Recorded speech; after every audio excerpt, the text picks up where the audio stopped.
नमस्कार, आप देख रहे हैं संसद टीवी का विशेष कार्यक्रम नेशनल इवेंट्स और आपके साथ मैं हूं संध्या शर्मा।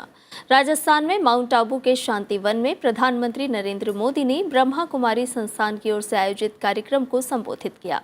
उन्होंने कहा कि आज़ादी के इस अमृतकाल में भारत की सभी सामाजिक और धार्मिक संस्थाओं की बहुत बड़ी भूमिका है और आज़ादी के ये अमृतकाल देश के हर नागरिक के लिए कर्तव्य काल है।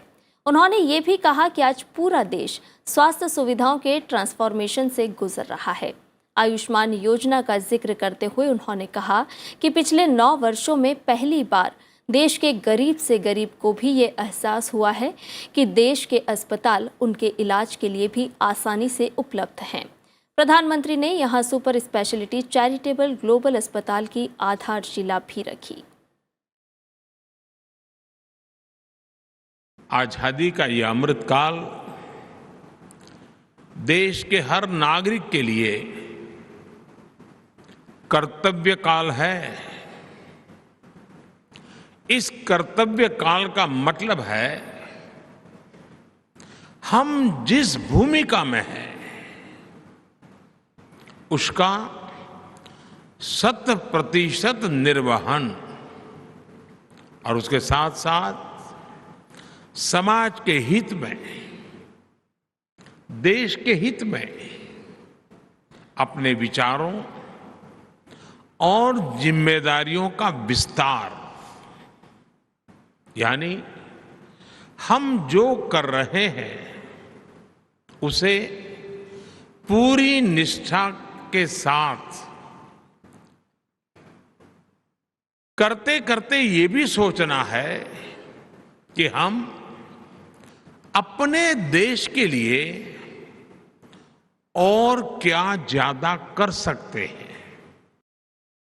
राजस्थान के अपने दौरे पर प्रधानमंत्री ने इससे पहले नाथद्वारा में 5,500 करोड़ रुपए से अधिक की विभिन्न विकास पहलों का लोकार्पण और शिलान्यास किया।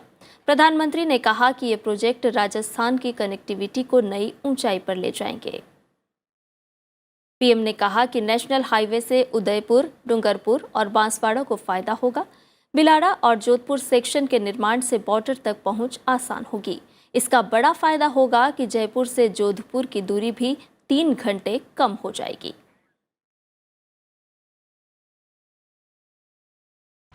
ये प्रोजेक्ट्स राजस्थान की कनेक्टिविटी को नई ऊंचाई पर ले जाएंगे। उदयपुर और शामळाजी के बीच नेशनल हाईवे 8 के 6 लेन होने से उदयपुर, डूंगरपुर और बांसवाड़ा क्षेत्रों को बहुत फायदा होगा। इससे शामळाजी और काया के बीच की दूरी कम हो जाएगी। बिलाड़ा और जोधपुर सेक्शन के निर्माण से जोधपुर और बॉर्डर एरिया तक पहुंच बहुत ही सुलभ होगी। इसका एक बड़ा फायदा यह भी होगा कि जयपुर से जोधपुर की दूरी भी 3 घंटे कम हो जाएगी। 4 भुजा और निचली ओड़न के प्रोजेक्ट से world heritage site Kumbhalgarh, Haldi Ghati और सुनाथ जी के दर्शन करना बहुत ही आसान हो जाएगा। सभा को संबोधित करते हुए प्रधानमंत्री ने कहा कि राजस्थान देश के सबसे बड़े राज्यों में से एक है और भारत के शौर्य धरोहर का वाहक है।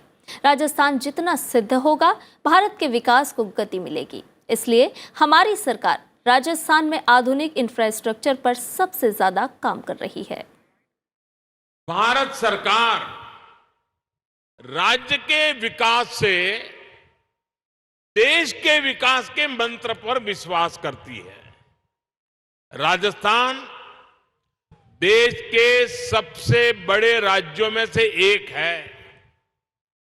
राजस्थान भारत के शौर्य, भारत की धरोहर, भारत की संस्कृति का वाहक है। राजस्थान जितना विकसित होगा उतना ही भारत के विकास को भी गति मिलेगी और इसलिए हमारी सरकार राजस्थान में आधुनिक इंफ्रास्ट्रक्चर पर सबसे अधिक बल दे रही है। इससे पहले नाथद्वारा पहुंचने पर लोगों ने पुष्प वर्षा कर प्रधानमंत्री का स्वागत किया और मोदी मोदी और जय श्री राम के नारे लगाए। प्रधानमंत्री ने नाथद्वारा में भगवान श्रीनाथ जी के दर्शन भी किए।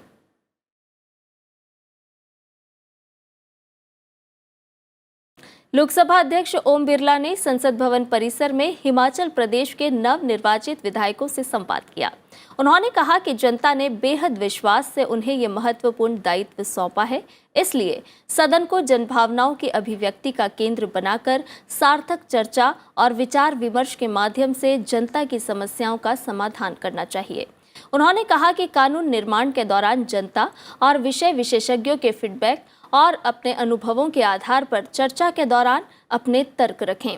लोकसभा अध्यक्ष ने ये भी कहा कि दलगत भावना से उठकर जनहित के विषयों पर सामूहिकता से निर्णय लिए जाएं ताकि आम जन के सामाजिक आर्थिक जीवन में सकारात्मक बदलाव आए। हमारा दायित्व बन जाता है कि समाज के अंतिम छोर की व्यक्ति की भी समस्या और कठिनाइयां हम विधानसभा के माध्यम से सरकार के ध्यान में लाएं। एक काम हमारा महत्वपूर्ण यह है कि हम जनसंवाद करें, चर्चा कर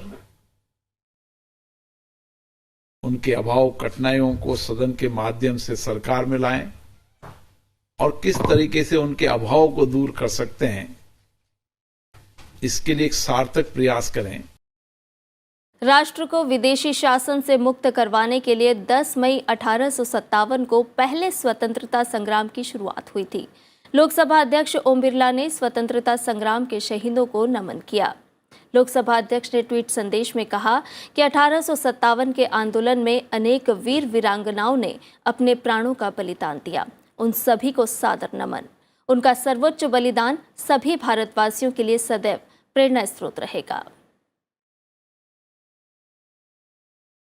फिलहाल हमारे विशेष कार्यक्रम नेशनल इवेंट्स में इतना ही। आप देखते रहिए संसद टीवी। नमस्कार।